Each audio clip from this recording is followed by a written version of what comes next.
welcome everyone. It is an honor to have you here for Rocket Pitch. I'm excited. I know this is a big deal, a big day for everybody. So allow me to introduce our first pitch, Will Everett of Fairway Golf Apparel. You are on, Will. It is an absolute pleasure. Do you mind if I share my screen with everybody? Please do. Thank you so much. And let's get started here. Golfers have a very distinct style, but that style is currently being dictated right now by shoe companies. Now, I absolutely love golf. I've been playing for 16 years since I was old enough to pick up a golf club. Even on those hot and sticky Chicago days where it's 120% humidity. But it's on those days where comfort is the most important part when you're out there. And it was during one of those rounds on one of those gnarly days where I realized that a golfer's comfort should not be dictated by shoe companies, but by golfers. So with that said, I'd like to introduce Fairway, the first golf shorts built by golfers for golfers. Now, these are the originals, and since comfort is the name of the game, I first want to talk about material. Fairway will use a fabric and built-in liner used to meant to wick away sweat and keep the wearer cool at all times. So that's how Fairway will set itself apart in terms of comfort from the competition. But let me talk about a few specific design aspects never seen before on a pair of shorts. The first is located right above the back pockets. A strip of Velcro will be placed there so that players no longer have to stuff their golf gloves in their back pockets. It makes them readily accessible. You just slap it on the Velcro and take it off when you're ready. The second is built-in belt technology. Now that is a little self-explanatory, but it's important because a major pain point for golfers right now is having to purchase golf belts separately, also having to match them with golf shoes. And while we're looking at that belt, let's take a closer look. I intend to have a magnetic strip located within the lining of the belt that will allow for players to keep their ball markers, this is an example right here, and divot repair tools, two essential tools that golfers always have with them. Those will be readily accessible now. And finally, Fairway will employ a chino style, which is the most common style used in khaki shorts. They've always been around since shorts were invented, just in different lengths and different cuts. So finally, what we're asking for is a fashion industry partner familiar with the industry and assistance with a prototype. And the last thing I'll say about it is, while it's Fairway Golf Apparel and that I only explained a pair of men's golf shorts, we will be looking to expand into more pieces of clothing, as well as female apparel and children. Thank you so much. Thank you, Will. That was great. Now we'll take feedback. Will, if you could put yourself on mute, this will be the time for you to just receive the feedback, and then we'll allow people to go. You're getting thumbs up from Tim. Yeah, I just wanted to say it was well done, Will. Really well done. Hey, Will, it's Diane. I really enjoyed your presentation, and I like the product and I like the name. I'm curious about the competition and what the decorum is on the golf course. I know very little, if next to nothing, but just from a fashion standpoint, it sounds amazing to me, especially how well thought out you've, looked at the details. Like I said, I would just like to know a little bit more about the competition and introduction into the market, but I like it. I like the name. Nice presentation.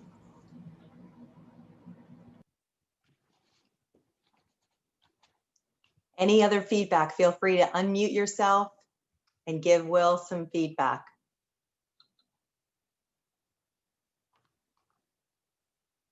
Will, I really love your design of magnets. Good luck with your venture. Great job, Will. Really enjoyed your presentation. Really enjoyed it. Great. I also just want to say, hey, Will, how are you doing? We met last week. I love to see that how you've taken the presentation further, and I love the details that you're showing now. I think you've done a really nice job of that. So appreciate that you were able to incorporate feedback and actually even make the concept even stronger. So that's great.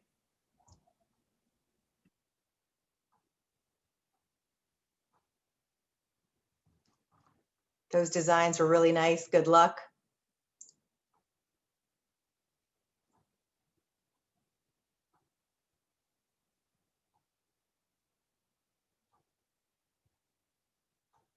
Any other feedback, additional feedback? Super detailed and thorough. Good luck. I think you would want to look at competitions because now there's smaller players entering the, oops, I got to read the whole. Entering the market with sharks.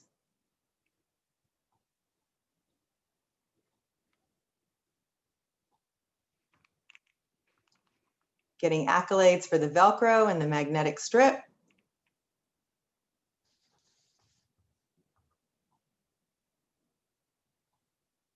We have about 1 more minute for feedback.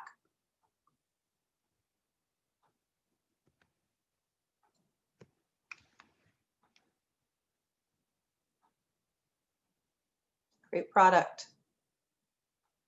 Just thought of one thing. Nice pitch, Will. I just thought of one thing. You could form some sort of partnerships with golf clubs and customize, and so other customizations you could work on going forward. But great pitch. Nice job.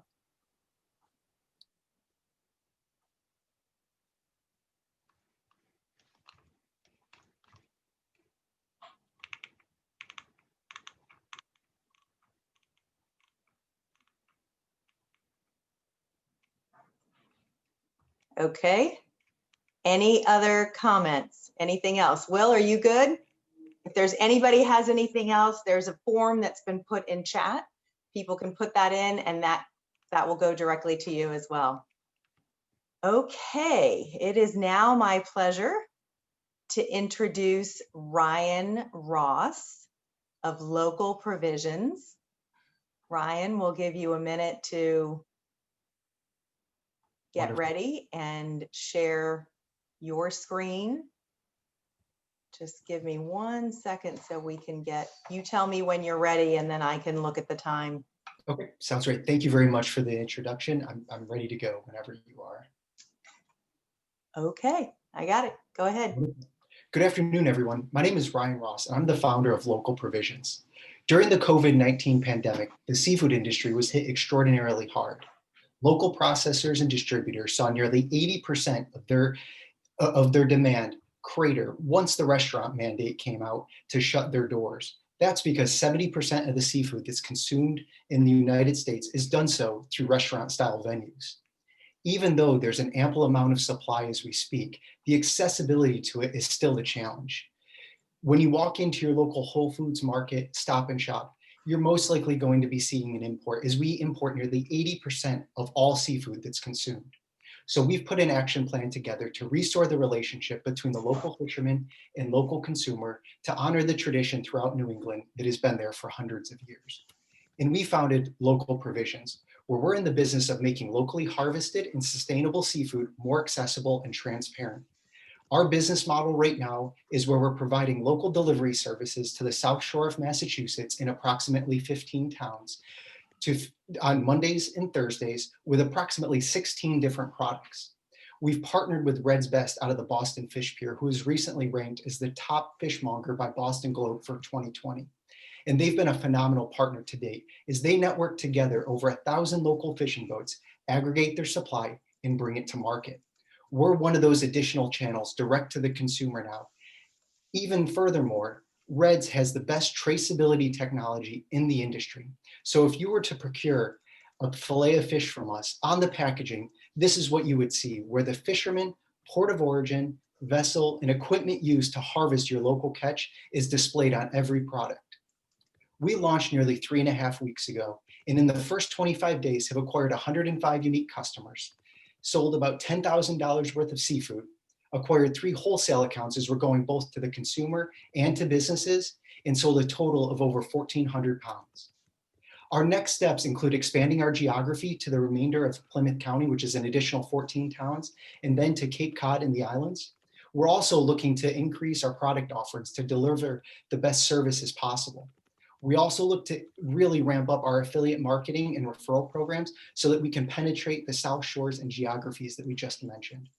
As we proceed forward here, we're very bullish about this market. It's just the seafood market alone is a $150 million opportunity on the South Shore, Cape Cod, and Islands. And then as we continue to expand our products, the grocery market is $2.5 billion.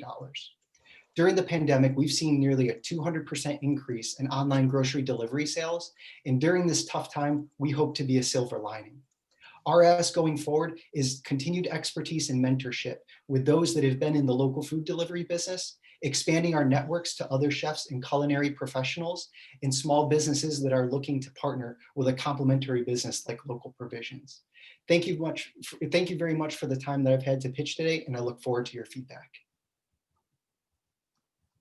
Thank you, Ryan. Appreciate it. If you want to go on mute, please. And we will start to take feedback as you all have it.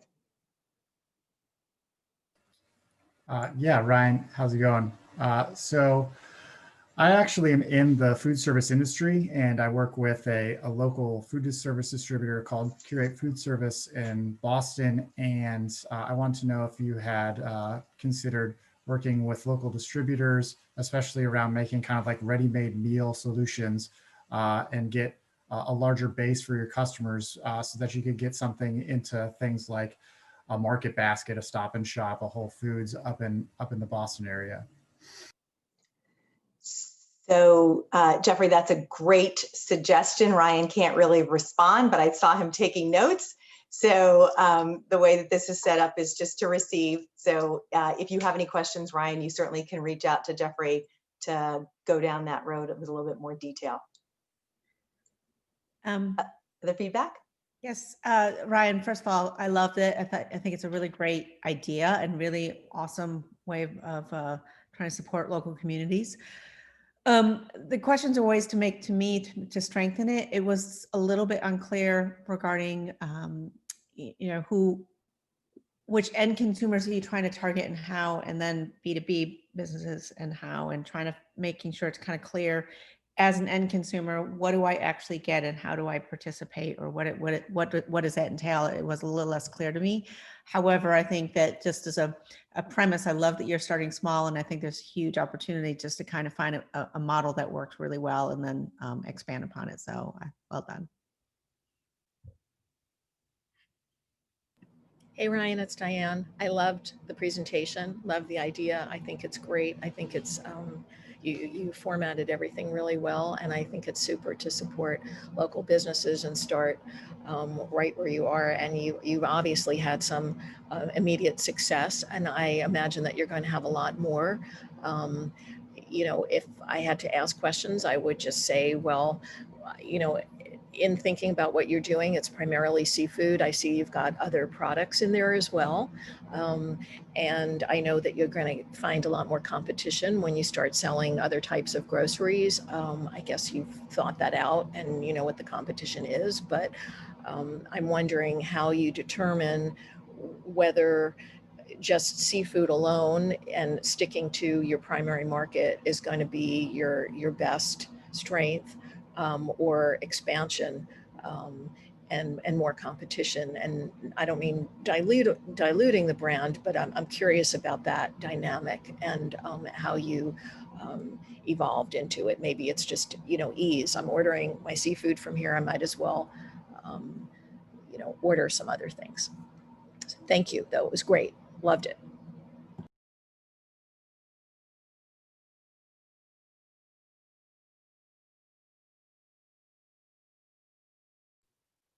Additional feedback for Ryan? Thank you, Diane.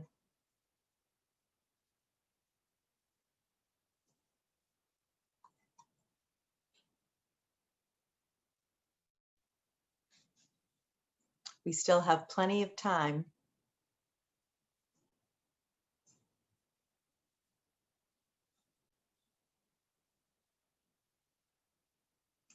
Ryan, I don't know if you're able to see some of the notes that are coming through in the chat. Very well done. I will connect via email, good friends with Reds, and have some thoughts and a connection for you in the islands. It's a good pitch. Do agree, but unclear on the platform connection to B2C, B2B, all in all, good stuff, good work.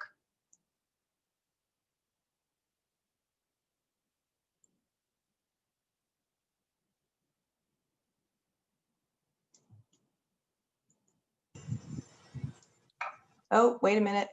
Not quite ready to go to Daniel's screen yet. My apologies. I saw the second next pitch starting. Yeah, so we're actually one pitch ahead because we started right on time and the main room is a little bit behind. So you're actually third pitch, Daniel. I just want to give time to wrap up Ryan's feedback before we move on.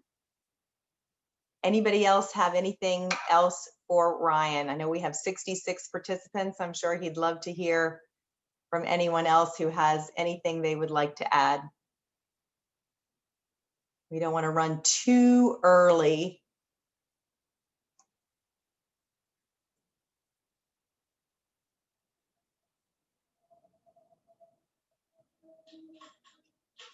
I'll give it another minute just to try to stay. I'm trying to stay not too far ahead of the main of the other rooms. We're one full pitch ahead already.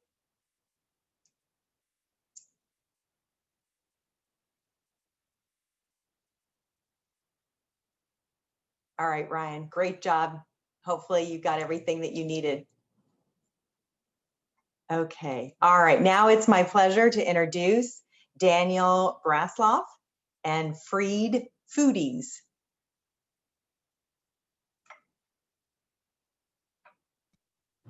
Thank you. Can everyone hear me? We can hear you. Awesome. Let me just get this out of the way. So, hi, I'm Daniel Brasloff.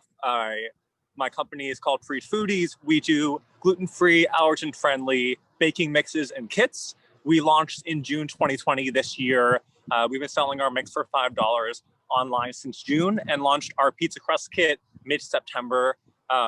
I am a Babson alum that graduated December 2019 and had really created this flour blend after so much time spent trying subpar gluten-free products that I know are made for me, but don't feel like they don't make a product without sacrifice. So really wanted to make a brand that I knew I could stand behind and really wanted to discuss the problem more than anything else. So here's an example of a typical gluten-free pizza I'd get going to a restaurant. It's overly crunchy, it has a hard texture, it crumbles easily. It's just not something that I'm excited about. It's not something my friends who don't have to eat my diet want to have necessarily if they're coming over. So the solution we make is, let me just move this so you can see better, easy to use allergen-friendly baking mixes to help those with dietary restrictions bake without compromise. So how do we do that right now? We've been continuing to scale online. We've connected with a ton of different food business accelerator programs. We are continuing to explore product variants with different types of wet doughs.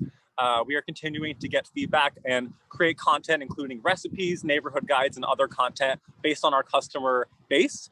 We currently have sold over 400 units, and we're projecting to hopefully sell another few hundred by the end of the year. I know I'm probably close to over on time, so would love to answer more questions and talk about the business. Really excited to be part of this group, and thanks for letting me pitch today. Thank you, Daniel. Nice job.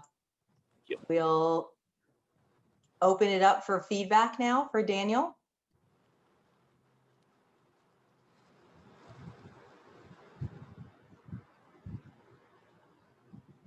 Yeah, I just have one question. I would really like to see like maybe a larger blow up of the nutritionals in the presentation, just so that you can see like exactly what's in it, like maybe like fiber content, things like that, stuff that is kind of germane to a crust and a carb like that, and make it so that people see what the value add is for it, because I know that things that are sometimes gluten-free oftentimes do have more fiber, and maybe that's something that you could make as a selling point. Definitely. And on that subject, I just didn't include it for the sake of space for the decks, but yeah, definitely a focus in our larger, longer pitches, mainly based on brown rice flour. So over half of our mix is based off of that. But always happy to talk more on that if anyone wants to follow up. Hey, Daniel. This is a space, and if you wanted to talk afterward, I'm happy to. It's a space that in terms of baking food products and stuff, I know quite a bit about. And so this is an area that has been explored. Typically, it's very expensive for consumers, or you make very little money as a producer or as a brand. So I would just be interested, as you have your pitch, what your pricing strategy is for consumers, and how does it fit vis-a-vis the competition, since the competition is getting bigger, obviously, all the time? Definitely. No, would love to work on that and chat on that. Hey, Daniel, it's Diane. I like what Jeffrey and Jennifer said, and I would second that, basically, because I think they made excellent points, but you have found, it looks like a really cool niche. And I think maybe a little bit more tweaking, like Jennifer and Jeffrey suggested. And, you know, it's great. You need a niche, and it looks like you've got it. So thank you. Thank you for presenting. That's kind of cool. Thank you.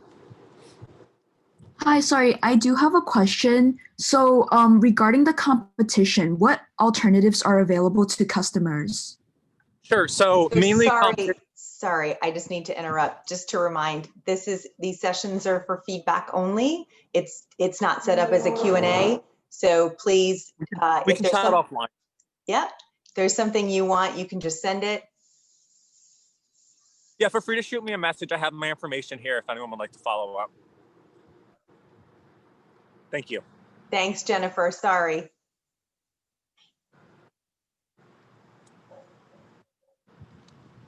Any more feedback? We really would love to get the founders some more feedback. The pitches are running very fast and the feedback is fairly minimal. So I'm really hoping that those of you who are online will find some way to give some more feedback. I think it's super important for our founders to get as much feedback as they possibly can. Hi, this is Judy. I have a couple of things. I really liked your pitch. Thank you so much. A couple of thoughts. It would be good to maybe have some testimonials about why your product is better than what's out on the market. Something about taste. To me, taste is always really important in terms of eating. So why does it taste better? How does it taste better? I think that would be important. Thank you, Judy. That's great. Great feedback.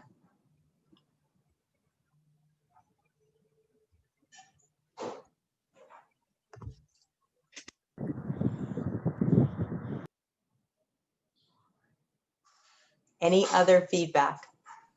To show why your product really stands out, I liked how you visually were able to compare it to other gluten-free products, and visually your product stood out as, you know, more tasteful and appealing. So I figured that that was a good aspect of your presentation. Thank you.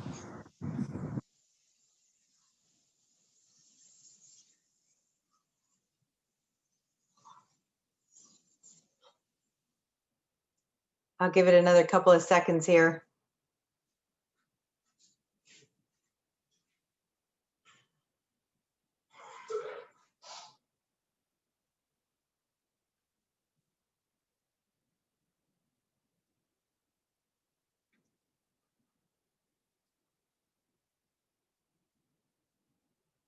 Okay, Daniel, thank you so much for your presentation.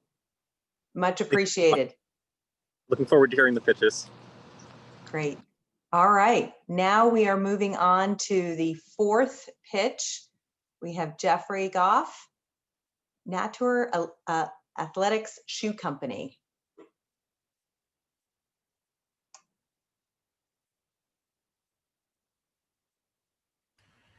All right. Good afternoon, everybody. Can you hear me and can you see my screen? Awesome. All right. Good afternoon. I'm Jeff Goff, and I'm here to talk about my company, Nature Athletics. We will provide a natural movement for every sport with our children's athletic shoes.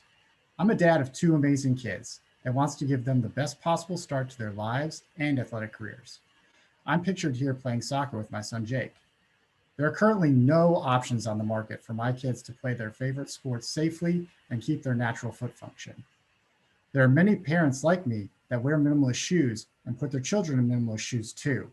We want our kids to be able to play soccer, basketball, or any other sport and not have their development compromised by what is currently on offer. So I started Nature Athletics to fill that need.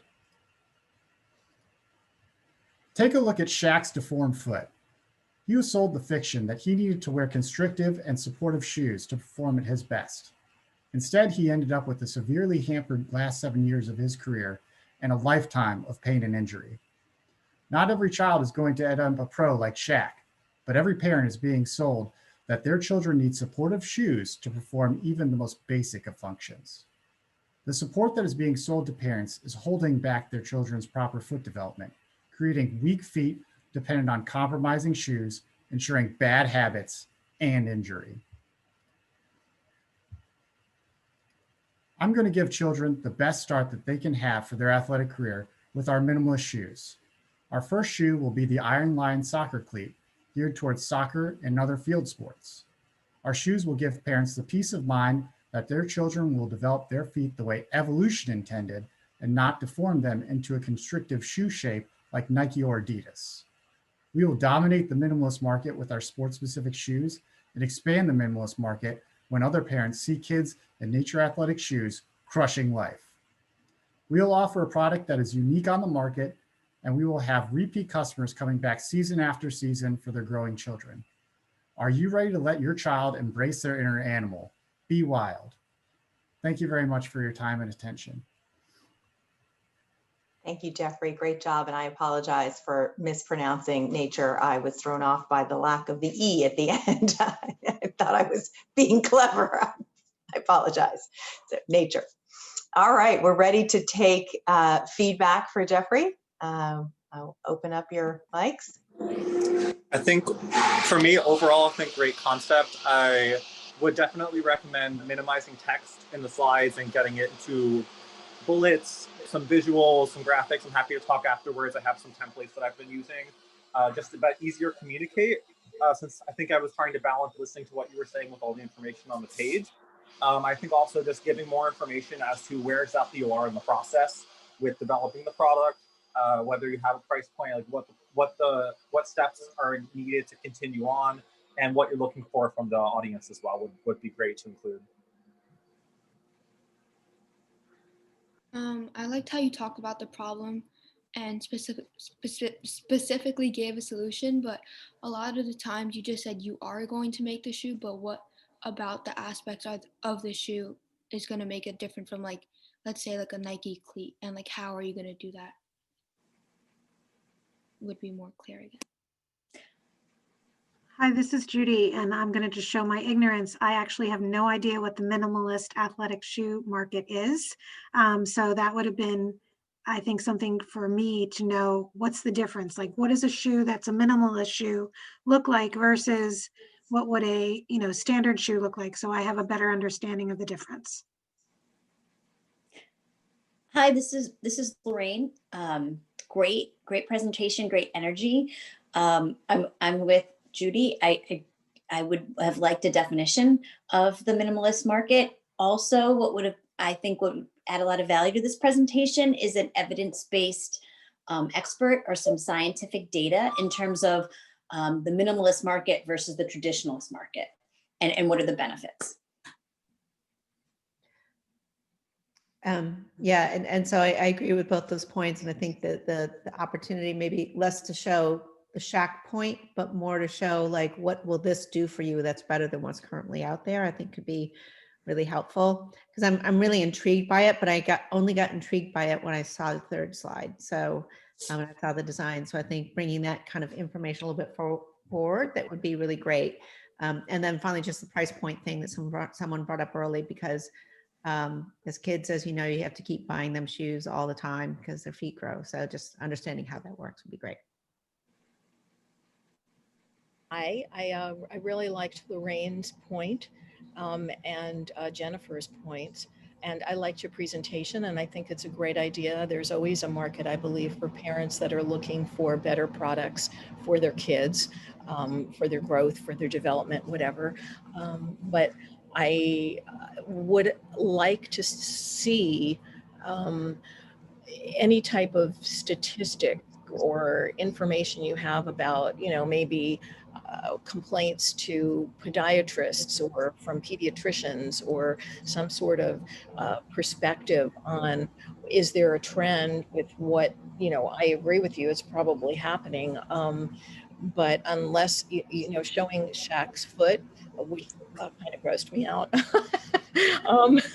was an extreme. So I think not everybody might be able to relate to that. I think there's got to be something in between that the average parent says, well, my kid's foot is probably not going to look like that, God forbid, but it might wind up creating bunions or whatever it is, flat foot down the road. So a little bit more maybe data, just to educate those of us that are curious about it. I know we could feel as parents, yeah, that's going to be better. It's going to be great. Why not? But it always helps to have reinforcement behind you. So that's what I would jump on what they were saying exactly, and get a little bit more oomph in there with some stats and whatever you can throw in there.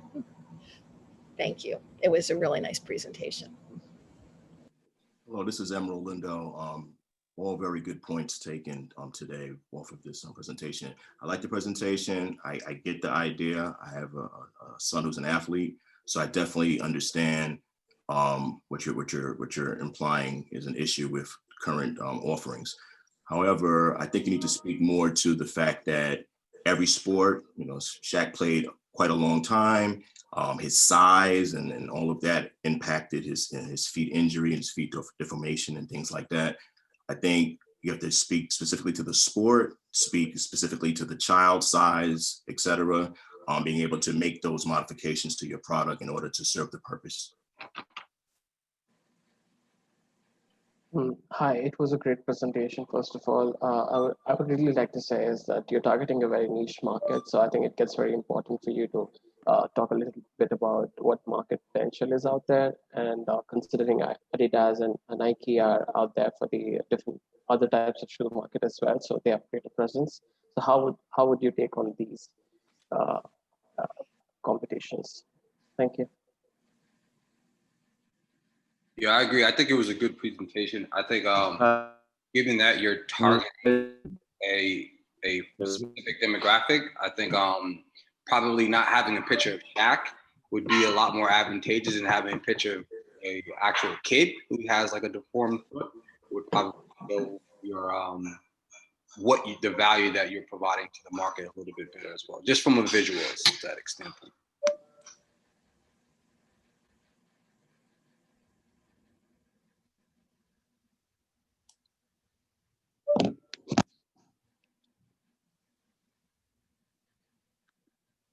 Great feedback. Lots of good feedback. Lots of good conversation, Jeffrey. I know you're taking notes. I can see that's great.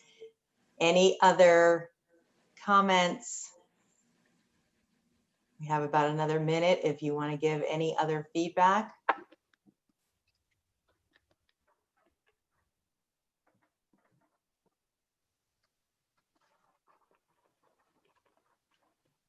I just want to say I really appreciate all the feedback, and really appreciate that a lot of parents in the audience were seeing it and providing feedback. So thank you very much. Great. Thank you so much, Jeffrey. All right, now it is time for our fifth pitch. I'm going to welcome Misha Lau and Rebecca Zhang for Unspoken Words.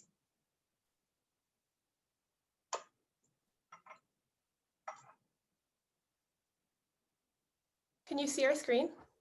Yes, Great. can. Hi, my name is Rebecca. My name is Nisha. And today we're presenting Unspoken Words. Our business idea was inspired by our families, as shown on this slide. Growing up as children of immigrants, we had completely different experiences than our parents, which often led to arguments stemming from cultural and generational differences. We often felt misunderstood as we tried to assimilate to Western culture while holding on to our cultural backgrounds. It wasn't until college that we truly understood the sacrifices our parents have made for us. And we also realized we didn't know much about our parents' past or their experiences immigrating to this country. We wanted to improve our relationships with our parents, but we weren't sure how to start. After speaking to numerous immigrants and children of immigrants, we found that this was a common theme. Many of them also feel that they are not close to their parents, but they desire to grow closer to them while they still can. And this is where we come in. Our card game, Unspoken Words, is designed to spark meaningful conversations within immigrant families while also allowing these relationships to grow deeper.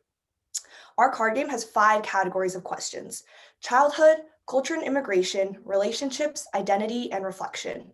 These questions are meant to start conversations that aren't typically brought up day to day. An example question is, why did you choose to immigrate and why did you choose this location? Additionally, we will have action cards, which add a fun element to the game while also allowing families to grow closer together. An example is, share your favorite family picture and tell the story behind it.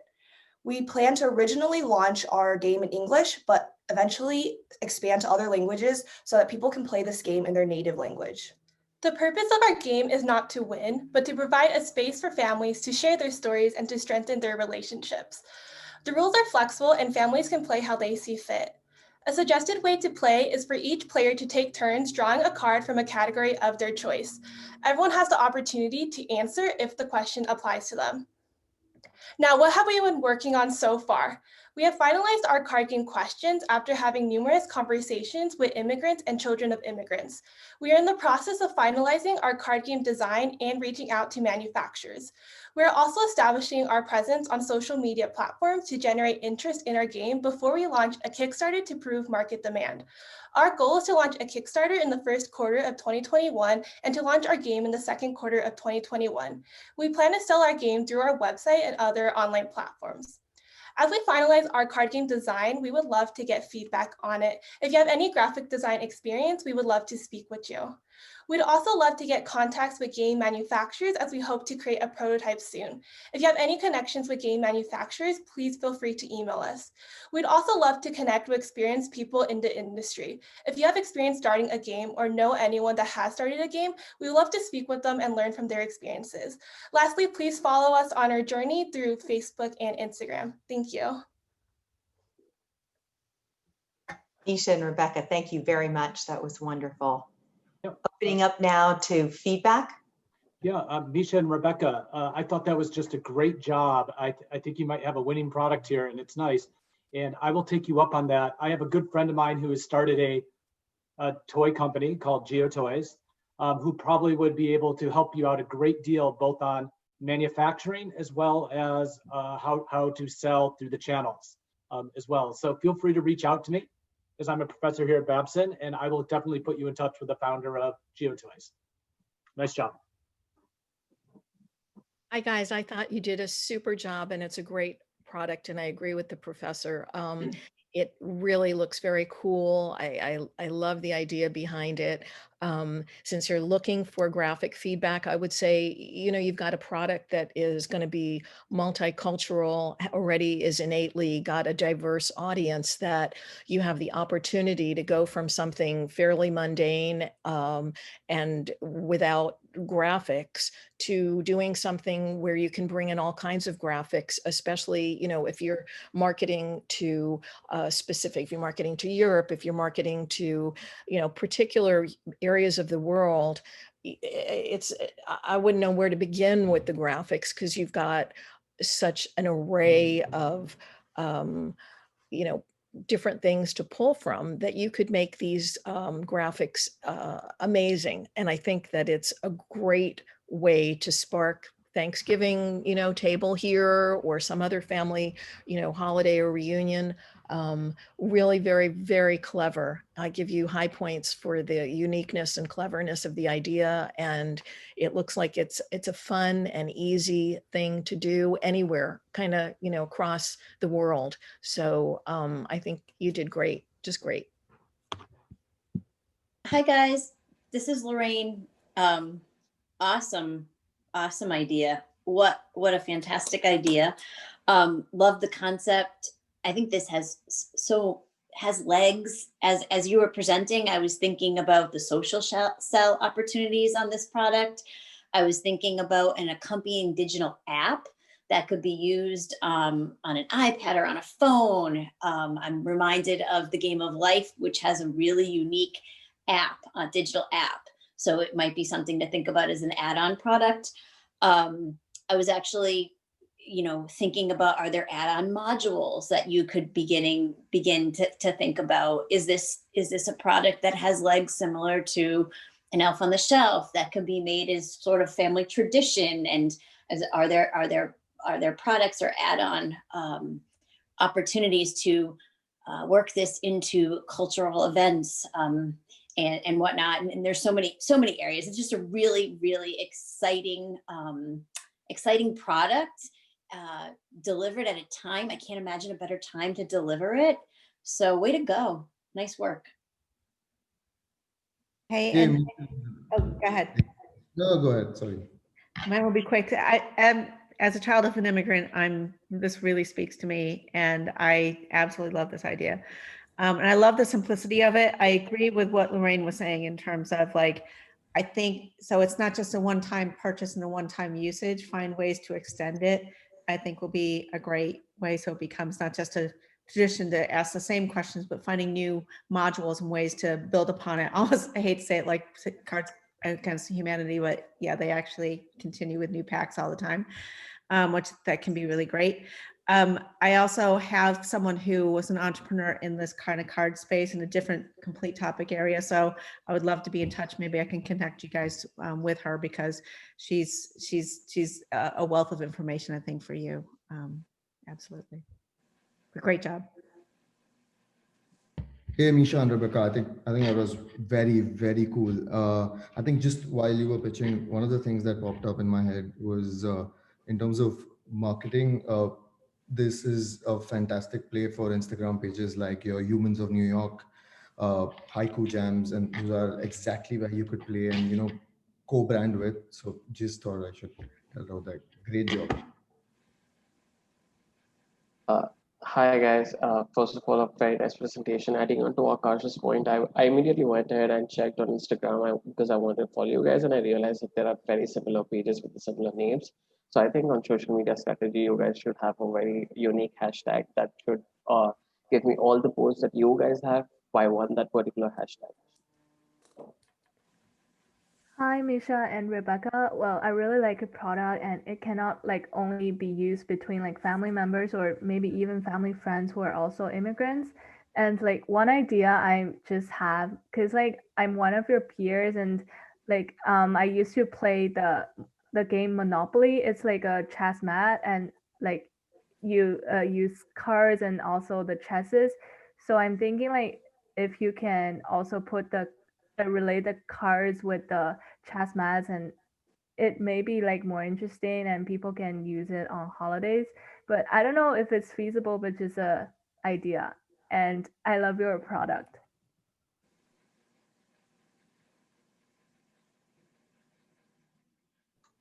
Misha and Rebecca, I just want you to know that there are quite a few suggestions that are coming through the chat, partnering with genealogy companies.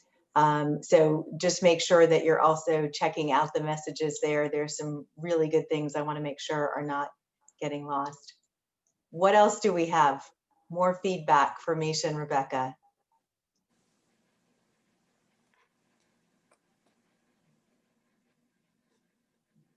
If it's okay, I can jump back in one more time. I really love the idea. So the more I was thinking about it, there's pretty easy ways to get to reach markets as well. If you can get the product produced and get it fulfilled by Amazon, etc., you can reach their millions of customers very, very easily and very, very quickly as well. So there's ways to really scale in the market, I think, with a product like this as well.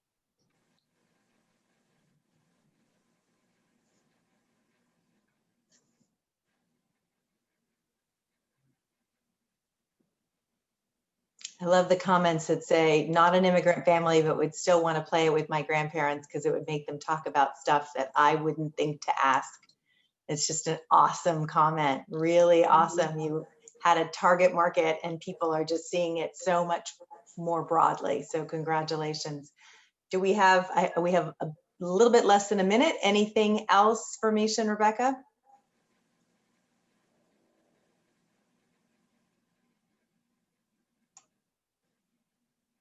You're getting some offers here. Connect you guys to a few game people in the industry, putting emails in there. So just make sure you get that.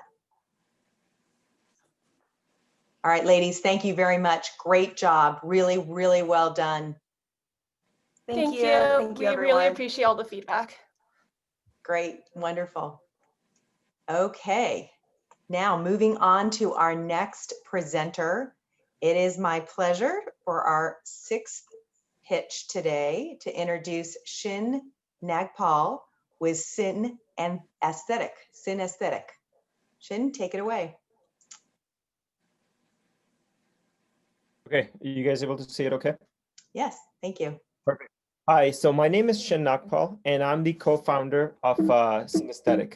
We are a music visualization platform. Oh, I apologize. So what I'm showing you here is the life of a typical 20-something. Let's call him Luke. Luke is stuck at home, and like most people, he likes listening to music, but it's a very background activity that is passive, it's distractive, and overall the home entertainment experience is just blah. What people miss the most about going out to restaurants, going out to the bars to watch live music is the ambience. And that's where our company Synesthetic comes in. We are a ambience platform, and we create products that help you bring that ambience into your living room. The overarching idea of synesthesia is to link your sensory information and optimize the user experience by not just using your ears to listen to sound, but also visualizing the music that you're listening to. Our ambience platform has three components to it. The first component is the hardware product itself, called the Lava, which delivers immersive visuals to light up the user's environment.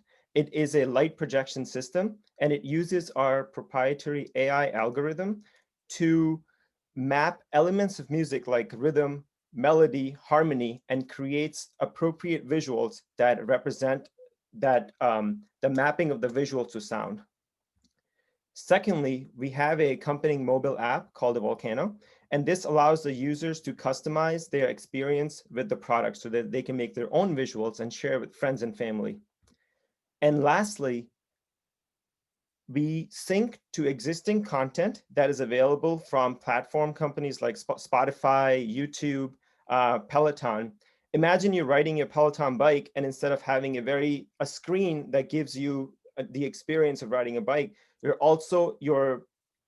living room environment is also lit up accordingly to the music or the visuals that you're playing. And lastly, who is this for? So COVID gives us a timely opportunity to target artists and at-home concerts. And we have seen artists sign up for this program already, and they want to use this platform to reach out to their users to help them enjoy their at-home remote concert experience even better. Eventually, we plan to move into other markets such as gaming, wellness, and even fitness applications, similar to the example I gave for Peloton.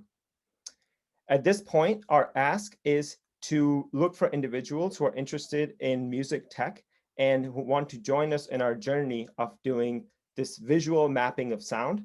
And secondly, we're looking for industry experts who can help us develop a go-to-market strategy for the next 12 months. I thank you for your time and look forward to your feedback. Thank you, Shin. Great job. We'll now ask you to go on mute. Great, thank you. And we will open up for feedback for Shin.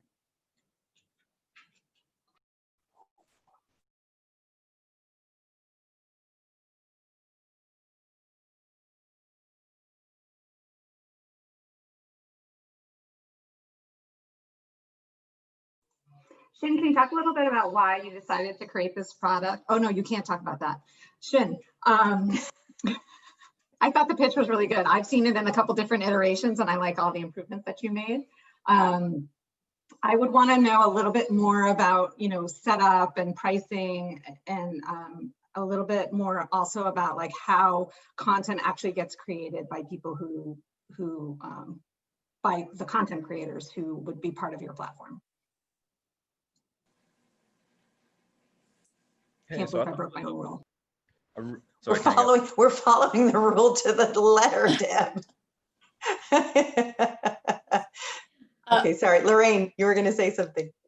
It was a really good, a very good pitch. And I think you did a really great job at the end, diving into some of the market opportunities, which may have been unclear towards the beginning. So kudos to you on doing that. I think this is an opportunity where in your presentation, you could have some third-party validation, perhaps an artist that's using it or an artist that you're pitching it to, or even business opportunity. I'm thinking about what we're doing today, right? If we were to use the product and create an ambiance for Rocket Pitch, like there'd be legs there. So really good presentation. I think there's ways you can build it out with third-party validation. You might also want to think about demographics, like slicing and dicing those market opportunities that you put in the end, the COVID opportunity, the exercise opportunity, the business opportunity, and then divide it out into age demographics and see if you can get a little bit more market research there. I bet you there is a, let's just say a college student demographic where you might be able to sell in that way. But I'm not all that familiar with music tech. I'm sorry, I can't provide more feedback in the area, but it was a very impressive presentation with lots of good data. I think the product or the experience is very cool, and so I give you a lot of credit because it's stuff I hadn't thought of before, which is really fantastic.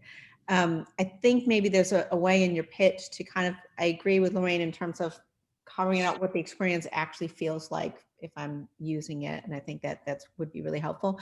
But I also think as you're pitching it and trying to figure out, because there's so many places that you can go with this, it almost feels like a lot. Like you could do go so many ways, and what is the pathway? And I'm glad that you called that out. My question is, or to clarify, how much of this in your efforts going forward in the short term will be the B2B version versus going straight to consumer, because they require very different kind of business models and different ways of how you promote yourself and what kind of relationships you need to have and partnerships you have to be successful. So I think it could be very interesting if you partnered with a Spotify versus going, straight to consumer via, Best Buy or something like that, or online. Shin, there's some comments in the chat just recommending the pricing and ease of installation and things like that might be valuable in your presentation. Can I respond in the chat? Is that okay? Just listen. I think it's good if you just kind of take it all in. We're trying to train everybody to just accept feedback and not try to respond. Shin, I think it's a really cool idea. And I can relate to the Peloton story. My daughter has one, and she worked at SoulCycle for years. So, those people that are doing all their exercises at home and everything else, I think it's a fabulous expansion of, you've got all these markets. It's probably, like, I really agree with what Jennifer and Lorraine were saying. A certain niche, certain age group may be more prone to wanting to engage in that. But it sounds fabulous, and it sounds a bit overwhelming as far as what your market can be. I think that you're going to have a really good shot at doing it a lot of different ways. but fabulous idea, really fabulous.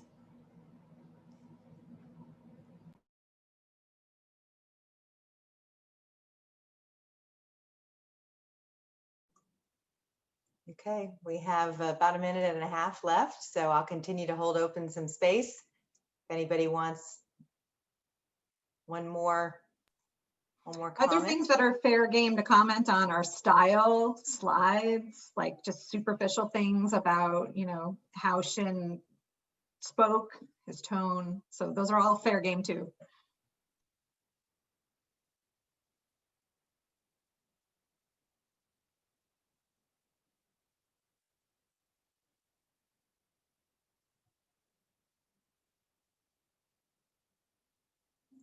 Okay, Shin.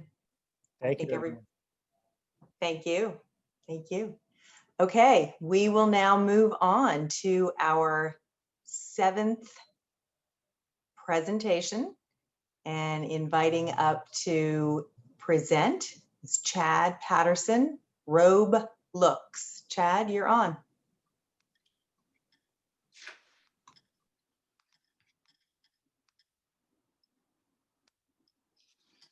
All right, so my name is Chad Patterson, co-founder of Robe Looks.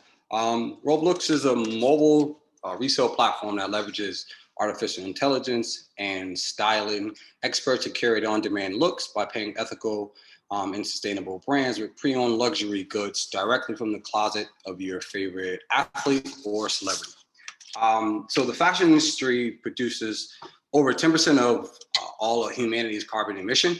50% of apparel is dumped in landfills every year. And fast fashion is the greatest existential threat to our environment in the fashion industry. So Robe Looks is a all-in-one luxury shopping platform where consumers come to find inspiration from pre-owned luxury goods from their favorite athletes or celebrities. In terms of the luxury market, it's actually the fastest growing market, 4 times faster than the primary luxury market currently today. Online resellers are driving the growth of pre-owned and resale items far beyond what brick and mortar stores have ever done before. And the growing market of millennials and Gen Z will make up over 60% of the luxury market by 2026. The average NBA player spends over $339,000 a year on clothing and luxury goods. Russell Westbrook, he wears his items 1 time and donates them.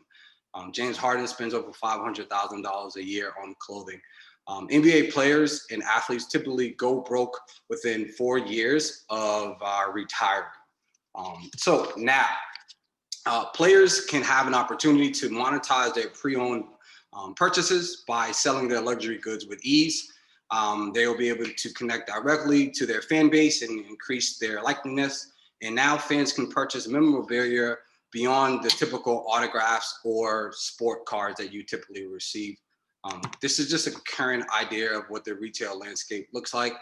Some of the competitors like Vestiaire Collection has raised over $200 million in investor funding. ThreadUp has raised over $175 million in investor funding, and Real has raised over $300 million in investor funding, valued at $1.46 billion. So the market is ever growing at this particular time.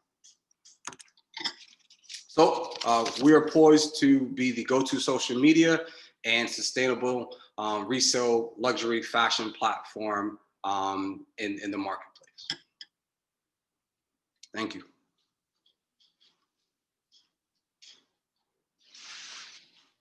Thank you very much, Chad. Do you want to just maybe, yep, you can unshare your screen.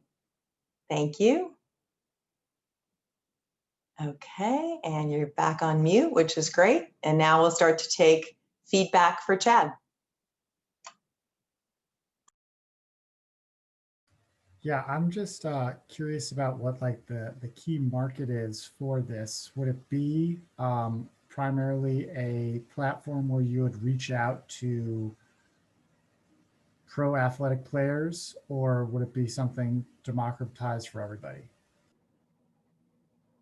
I think, Jeff, I know Chad can answer. I like the presentation very much, Chad.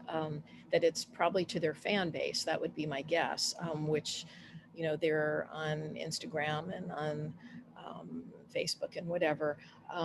My question, which I sort of tried to answer myself, is, you know, typically, you know, athletes or celebrities are not, I don't think, given the income that they have, are going to want to dedicate their time, if I understand it correctly, to, you know, engaging in something that is going to take their time up, so that they can sell their own things. So I would imagine, in response to that, I'm guessing, I'd like to know from you, is this something their assistants would be helping them with? Because I see a disconnect between, say, you know, Kylie Kardashian or NBA player or somebody, and them getting down there and, you know, I want to buy something of theirs, and I'm having direct contact with them. So whoever manages their social media, I would guess, would be the intermediary, and coordinate it for them. That's what I'm thinking was not in the presentation,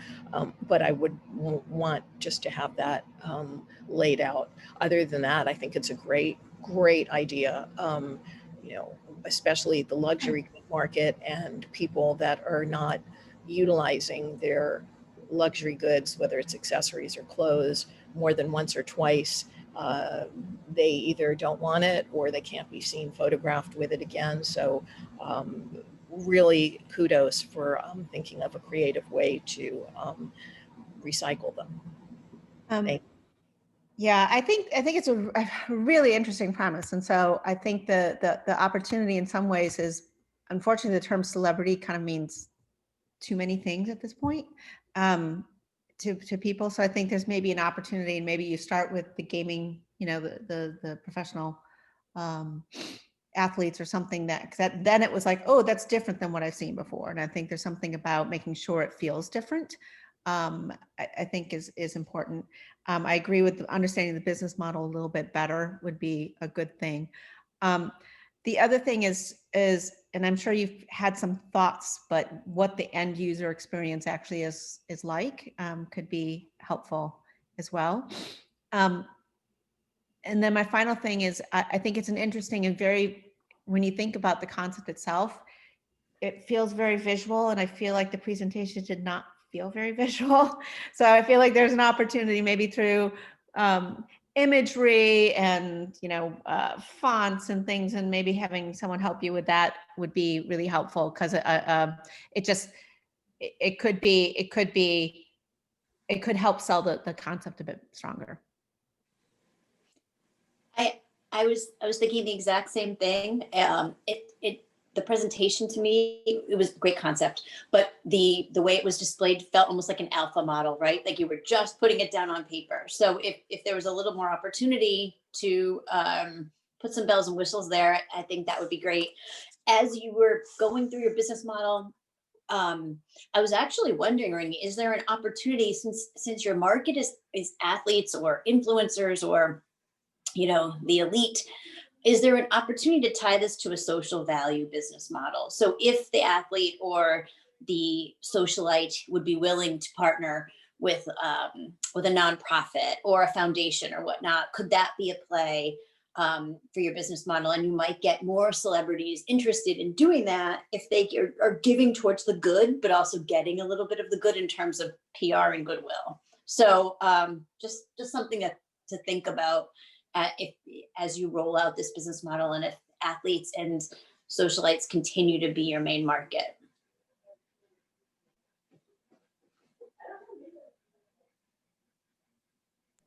I love the communication workarounds with the thumbs up and the thumb. That's great. That's great. We're not breaking the rules. We're bending them a little bit, which is awesome. Okay. Yeah, good. See, we're getting some more thumbs up. That's great. All right. More feedback for Chad.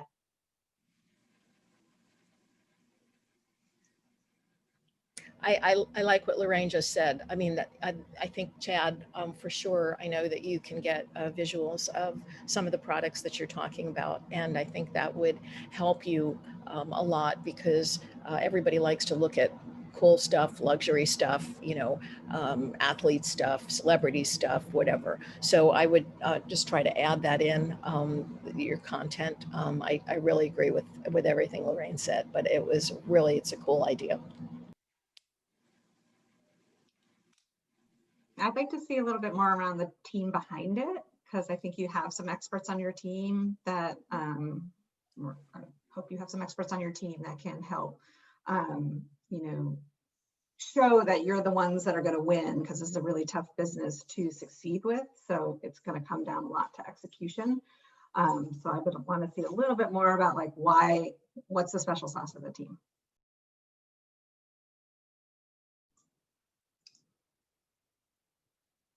Chad, you got some suggestions in the chat too. There's a TEDx Elemental last week.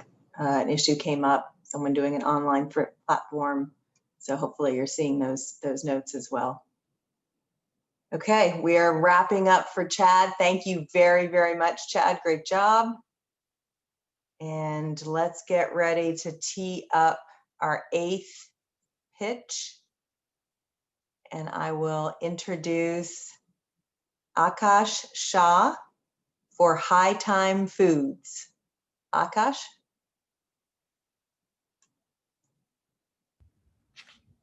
Hi, can you hear me? We can hear you. Perfect. Ready whenever you are. Just let me know. Just let me know when I... Yeah, I'm ready for you. Go right ahead and share your screen. Perfect. Good afternoon, everyone. There is a technology that is in dire need of a path-breaking innovation in the world, and that is meat. So the way meat is produced right now is bad for the environment, inefficient, and poor for personal and global health. I could go on and on about meat and its issues, but all of these are things that you already know, but we still don't stop. Why is that? It's because meat is delicious. It is really, really tasty. And that is why we as humans cannot quit eating meat. Hence, instead of trying to tell people how they think about their diet, let's change how their meat is made. Enter plant-based meat.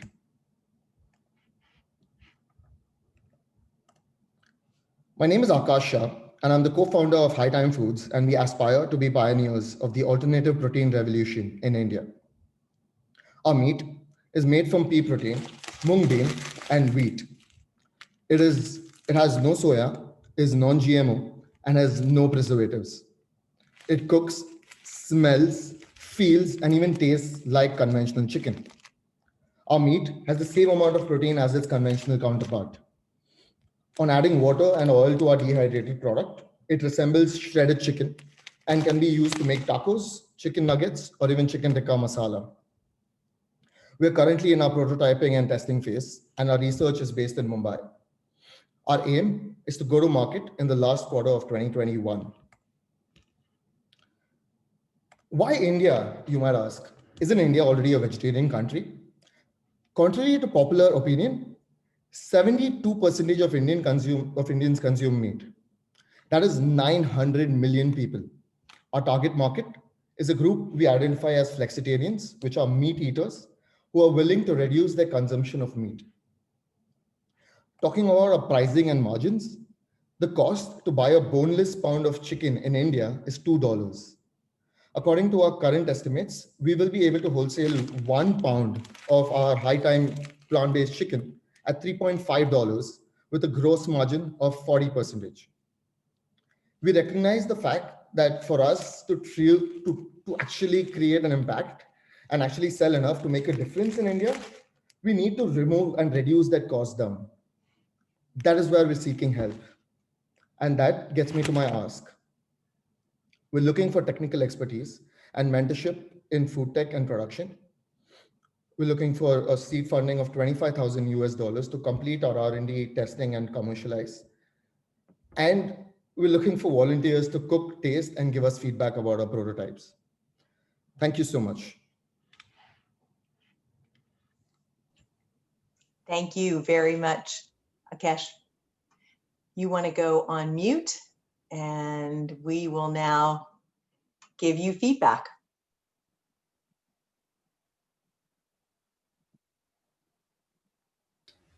Hi, So, Akash. Oh, sorry, go ahead, please. all right.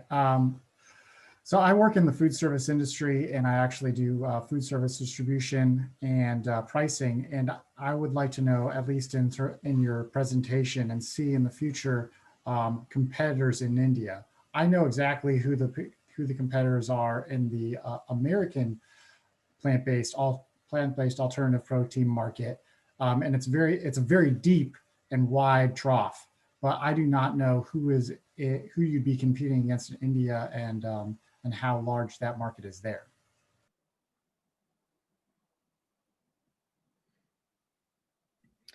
I also thought I love it. I thought you did a really nice job of presenting the challenge and very compelling way to bring out the idea. And I think it's an exciting one, which is awesome. I imagine, I don't know enough about the Indian market, but I'm glad that you brought to bear some of the information, which is great. The question I have is, where do consumers buy their chicken currently? And then therefore, do you have already the infrastructure to be able to support that and being able to do that? And because that might be something else you might want to be thinking about, how you get into the right stores or shops or independents, or is it just, online? And then that does create a different dynamic. So just something to consider. Hi, Akash. This is Donna. I love what you're working on. And just a few things on your pitch. There is such a huge wave right now on plant-based meat.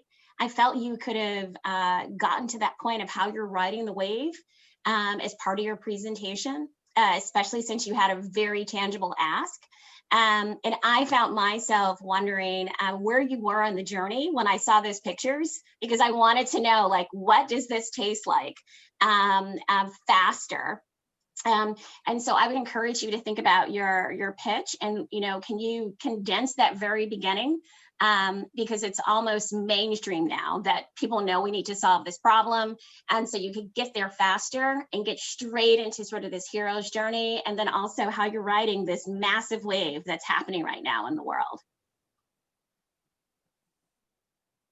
I agree with Donna, and I enjoyed it very much, but that was very on target for me, Donna, what you said, that you could get there. And I, looking at the pictures, thought, and you had your numbers in there and everything. I would be curious to know, since I don't know that much about it, what the actual content is, what the shelf life is, what the packaging is going to look like, all kinds of things that maybe just kind of highlight those.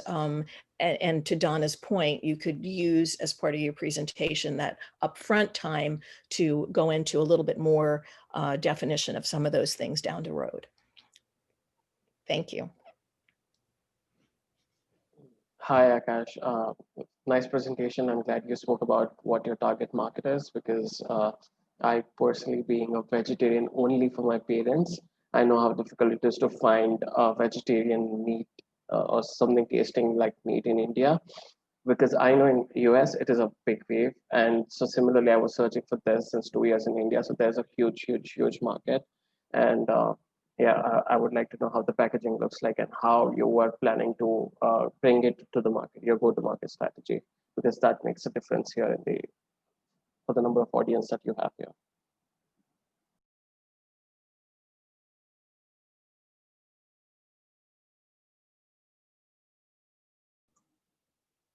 Gosh, I don't know if you're seeing some of the remarks, so I'll read them to you. You're getting a lot of accolades for your presentation. There's some questions about nutrients, maybe compared to conventional. So there's some recommendations there. I think make sure that you take a look.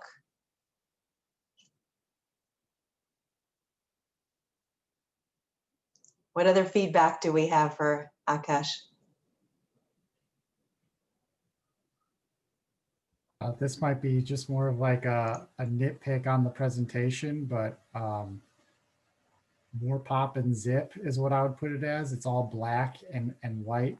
And as in the food industry, whenever I'm seeing manufacturers present to us, there's lots of color. It's very attention grabbing. And so I think that to fit in more with like the food manufacturers, you're going to need to like up that like marketing game, I think.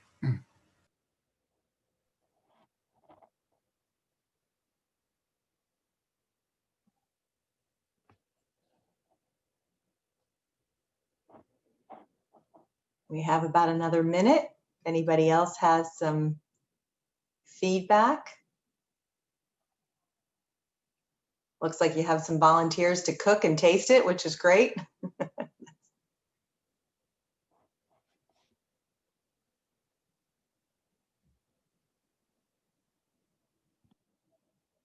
And to that point, I think as far as cooking and tasting, if there's any other food that you could highlight in there that you can use it for, that would be great too.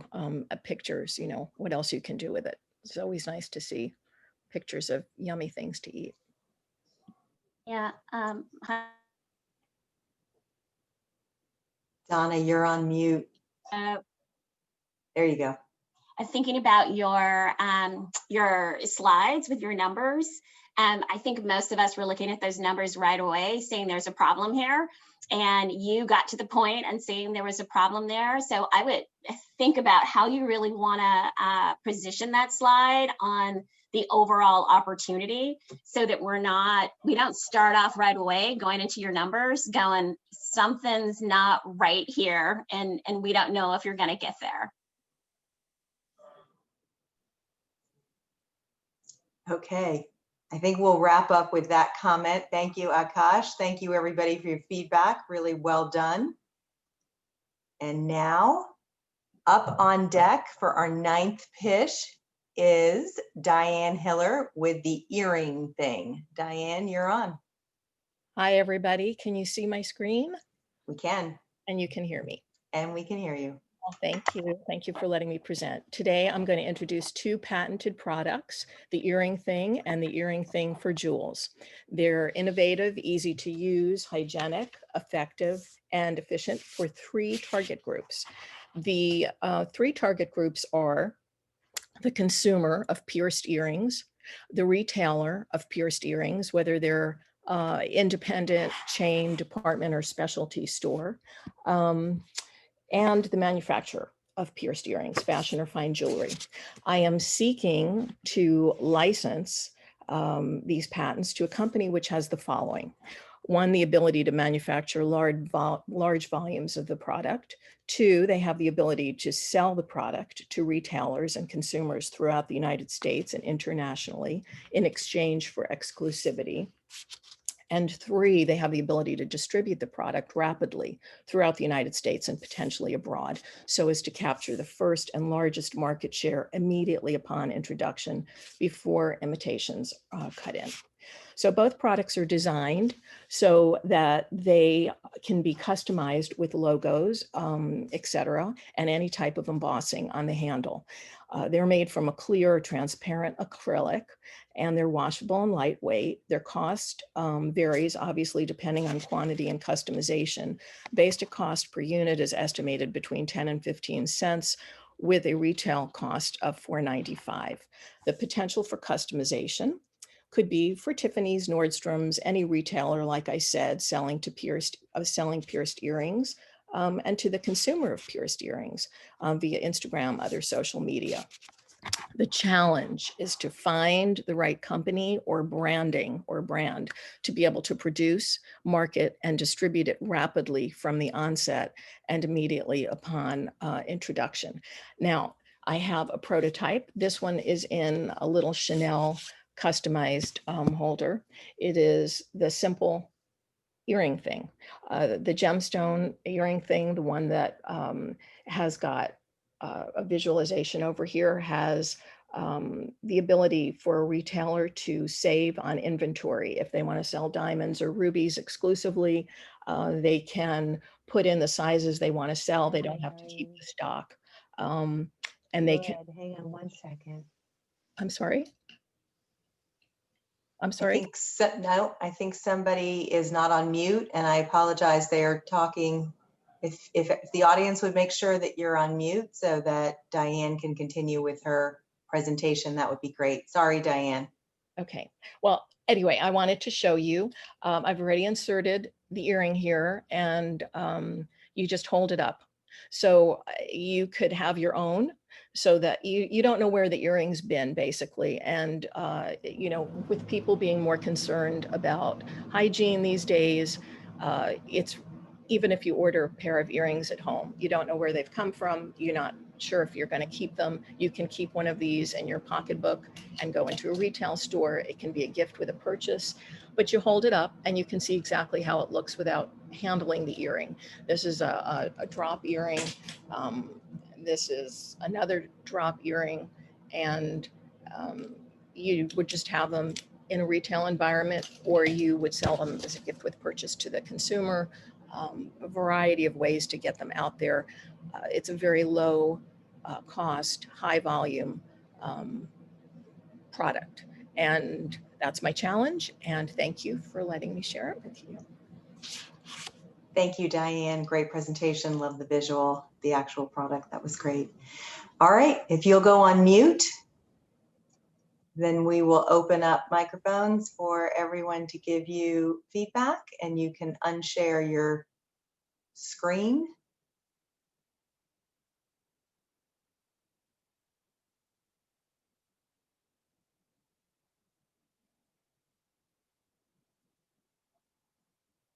Great, thanks, Diane. Thank you. All right, feedback for Diane. I love how simple this idea is. And it's just really such an easy way. And I appreciate how it's something that we have to rethink in the new world, which is something very meaningful. So my assumption is then getting products out to everyone, I think, will be key. And I would imagine it's a bit easy to knock off in different designs. So I know you have patent pending on some things, which I think is really great, but I imagine speed is going to be your biggest thing that you need to get out there fast, right? So just trying to help investors understand, like, what does that look like would be good, because I think that there's a way to turn it around to say, hey, it will help stores, individual stores, with being able to move merchandise faster and have consumers feel like they're in a safe environment, and like making sure that there's clear benefits for the businesses that you're trying to sell to, I think can be really, really helpful. And then the second thing is, if you're in that environment already and you succeed in that, are there extensions to things beyond earrings that you could actually go to, which I'm not sure what that is right now, but just since it is a great little concept, it's a way to kind of get in on a lot of different levels if you get in early. A great idea. I thought it was awesome. I think that everybody is turning into a gigantic germaphobe now. And so being able to use it and hold it up to your ear and then try something on is, especially with being clear, makes it so that you can see exactly how it looks on the person that's potentially buying the earring, and it would be a great B2B opportunity. The thing that kind of like got to me was that, like, I had no idea how it was going to be used until you finally like held it up, and I was just like, oh, there we go. And so if you could maybe just have a picture of yourself in there holding it up to your ear, and then like maybe looking in a mirror or something like that, so you can see like, oh, this is what it's going to be. This is how you use it. Hi, Diane. Great presentation. I actually just wanted to add on to what Jeffrey mentioned. I think maybe moving your third slide where you talk about your product up earlier, so that the audience can like have a better understanding of what your product is first before you go into the target market would be helpful. And then, as Jeffrey mentioned, like maybe having a picture or another kind of diagram where it actually shows how the product is used instead of just showing the like different sizes of studs, I think would be clearer in terms of allowing us to understand how you see the product being used.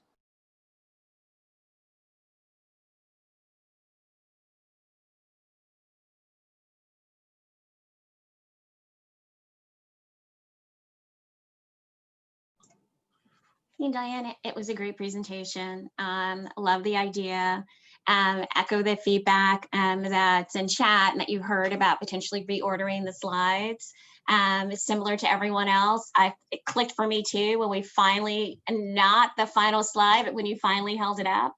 So would love to see that. Also, on your target market, as a occasional angel investor, I'm pessimistic anytime someone says the market opportunity is for everyone. And so I'm wondering if there's an opportunity there. There's so many great things that you could potentially do this. I heard you hear someone say B2B or boutiques, or if you were thinking about if it was going to be based on your IP, who some of those potential big players might be. I do think it's a speed is going to win on this one, because, someone's going to tweak it a little bit and, make it round once they see your great idea. So I would really spend some time thinking about, what do you really want to do with this, and move faster. And I wasn't clear on your ask at the end, because I was so excited on looking at your product. So I don't know if there was one, but to fit it in there somewhere.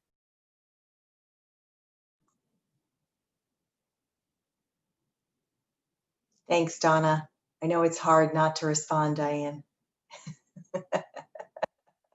It's a hard exercise, but we appreciate it. Gives everybody the opportunity to just take it in. We have a couple more seconds. Anybody have a final comment for Diane? All right, great job, Diane. Thank you very much. There are definitely some things coming through in the chat if you want to take a look at those, and of course the form to allow people to give you more feedback has been uploaded as well. Okay, for our 10th and final pitch in this room, we have Erin Murray with Night Bites. Erin, take it away. Okay, thank you. So my name is Erin Murray, and I'm the founder of Night Bites. Currently, where the world stands, we're in an era of productivity where that's king in many people's lives. I know this is true in my life, as I tend to work late into the night, doing my best as a current student. I know for many others, one issue with this is sleep deprivation. This is something I've struggled with and many have struggled with, as we aim to be our best self going forward, while also wanting to be able to prioritize just what's important. Knowing that health is everything, that's truly is the way going forward and being our best self. And knowing that currently a lot of supplements on the market just don't do the job. I know personally that I'm somebody who likes to enjoy a late night snack. With that being said, that's an often antiquated ritual, knowing that it's going to throw off my sleep schedule and therefore throw off my productivity streak going into the next day. With that being, I would like to now introduce Night Bites. Currently, they're looking to be snack-like supplements engineered to help you get a good night's rest using a number of facets that all get to the core of the issue, sleep. Looking at how things currently stand, we are aiming to have a number of confectionery goods, whether it be cookies, brownies, or truly anything that'll satisfy the sweet tooth and push back against the stigma that you can't treat yourself to a hard day's work by giving yourself one of your favorite snacks and still get a good night's rest.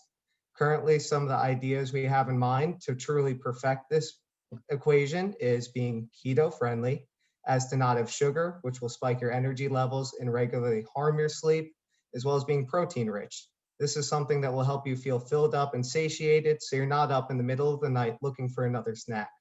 Most importantly, they will be melatonin infused, providing more of the natural hormone that's at the core of helping us get that good night's rest to be our best self, to feel well rested and go into the day and tackle the world just how we want to. Truly though, we are more than that. We are not just a product, but we are a mission. We are looking to promote sustainability and the social good of educating people on truly why sleep is all that important in their life. With this being in mind, we are looking to be a certified B Corp at some point, aiming to promote that consistent manner of health and good practices for those to show that we not just talk the talk, but walk the walk. Additionally, we are also aiming for a product slew that will slowly expand, as again, we do aim to incorporate everyone's favorite treats eventually into this vision. So with these things being said, We want you to know that sleep's benefits don't have to be antithetical to enjoying yourself and rewarding yourself, knowing how much you deserve it. So going into the future, we know that remote work is currently burgeoning. We know that there's erratic work schedules that are becoming the norm. So I would like to ask you, not as a person who's looking to promote a product, but somebody who's looking to lead the revolution, who looks to join me in the sleep revolution so everyone can truly be their most productive and well-rested self going into tomorrow. Thank you.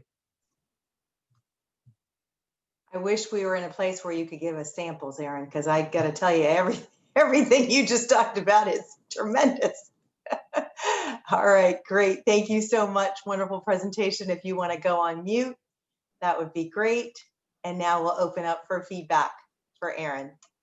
I just want to say, I think it's a great idea. I think it's a really very timely idea, and I think it makes a lot of sense. A few just kind of thoughts and builds or questions. Number one, on the presentation itself, I think you set up the challenge well, probably spent a little bit too much time there, but the second page is the one that was challenging to me because the broccoli image took me away from the cookies that you're trying to really promote. So I would probably swap the emphasis of that from the cookie being main and maybe broccoli being small, or choose something that could be exciting to eat as a snack. The other thing then it being really clear about how you want to take this to market and where it's going to go and how it's going to be sold and how would you like to price it and all that kind of things could be really helpful to understand. Is this something you would see in the snack aisle in the grocery store? Is it something that would go into GNC? Does it go into other specialty things, or is it just purely online, or would you eventually want to have some kind of retail shop? I think those things could be very helpful, and and then finally just focusing on, we're going to start with this kind of target market, because obviously everybody could benefit from this, but really be focusing on who you want to go to first. I think could be really great, but I think it's a great idea, and I love it.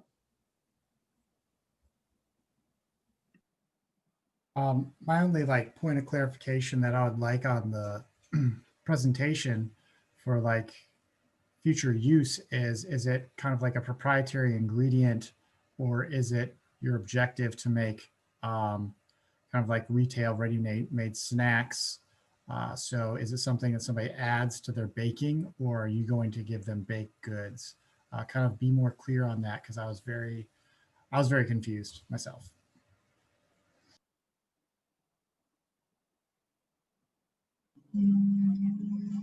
Great presentation. Similar to Smara's comment, it would be so great so we could be in person and have samples.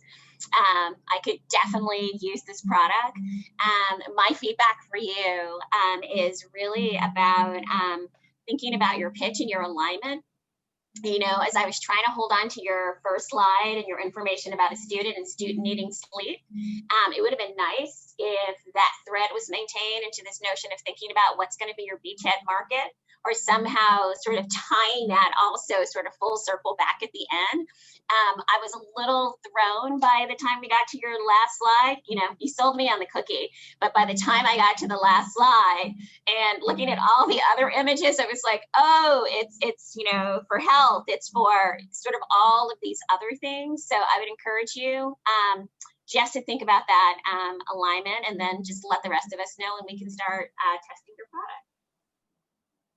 I had a very, sorry, go ahead. You go. Yeah. I had a very similar suggestion there. There was a lot going on the presentation. First, I thought it is something related to sleep deprived, and then we went on to a midnight snack, and then we went on to something else. I understand you're trying to connect a similar problem which is connected, but I would like to see a proper flow where I understand at what point of time how you would like to address those. That's exactly what I was going to say. Your presentation was motivating, and you got us at the end when you were like, join the revolution, right? Help us create this. And I was like, yes, yes. That ribbon, that from the beginning to the end, if the story had talked about healthy lifestyle in challenging times, and there was imagery about what a healthy lifestyle may be, running ragged or working like crazy or doing your classes if you were a student, but helping us identify as potential consumers the different consumer groups you might be targeting underneath the underlying message of healthy lifestyle and what that means. So working hard, playing hard, sleeping hard. But I great pitch, great idea. And I think just that simple tweak to the story and having that go from beginning to end could be really helpful in terms of understandability that Jeffrey was mentioning earlier.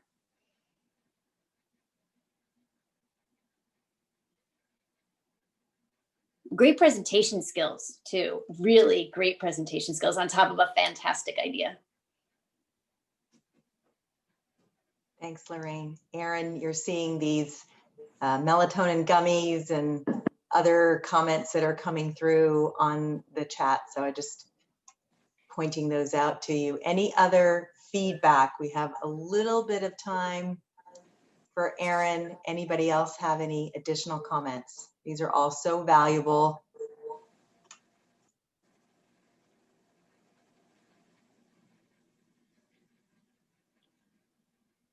Okay, so in the absence of any additional feedback, Aaron, thank you so much for wrapping us up today. Great job. Really appreciate and want to give out a big shout out to all the participants. Hard work, getting themselves prepared, and just a big round of applause for everybody. So thank you. You guys did a terrific job. Thank you so much for joining us today for Rocket Pitch. Global Entrepreneurial Leadership Week is officially kicked off. It ends November 19th, and we sincerely hope that everybody who enjoyed the presentations today will be able to join us for more events throughout the week. It's really a tremendous amount of content and great things for everyone to partake. So thank you very much. This officially concludes the consumer pitch room, and we can go back to the main room now. Appreciate everyone's attendance.